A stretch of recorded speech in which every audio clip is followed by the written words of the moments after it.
భూప్రపంచంలో ఎందరో మనుషులు ఉన్నారు. వారిలో ఆజానుబాహులు ఎందరో. ఎంతో ఎత్తు, ఎంతో బలిష్టంగా ఉంటారు కొందరు.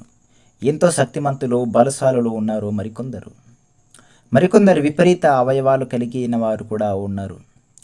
పరిశుద్ధ గ్రంథమైన బైబిల్ గ్రంథంలో ఒక వ్యక్తి 24 వ్రేళ్ళు కలిగి మంచి ఎత్తరొకడు ఉన్నాడు.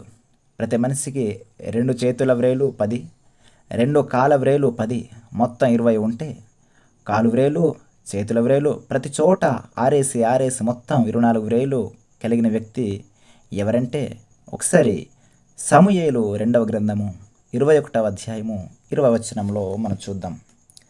ఇంకొక యుద్ధము గాతు దగ్గర జరిగిను. అక్కడ మంచి ఎత్తరి ఒకడు ఉండెను. ఒక్కొక్క చేతికి 6 వ్రేలును, 24 వ్రేలు అతనికి ఉండెను. అతడు రెపాయేల సంతతివాడు. దేవునికి మహిమ కలుగును గాక.